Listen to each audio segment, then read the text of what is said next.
What if death wasn't permanent? What if, like Frankenstein's monster, science could bring the dead back to life? It sounds like horror fiction, but the truth is stranger than you think, because we've already started. Let's rewind to the 18th century.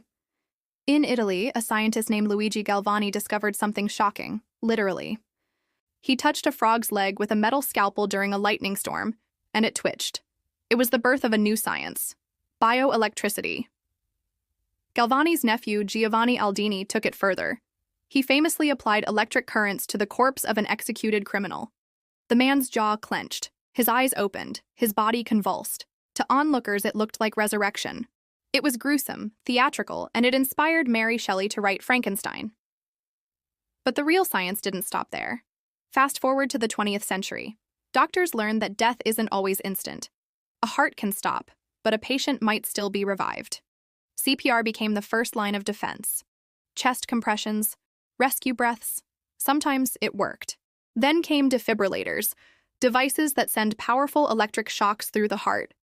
Flatline on the monitor? Zap it.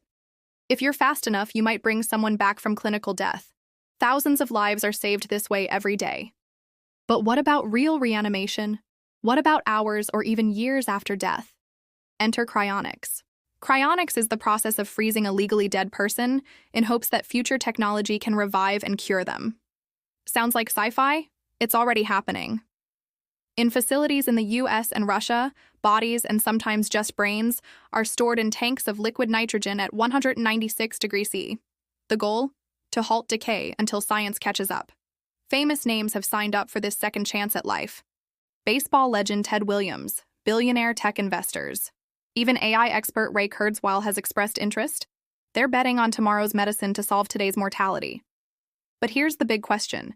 Even if we could bring them back, would they still be the same? Would they have their old memories, their personality, their soul? No one really knows. And that opens a floodgate of ethical questions.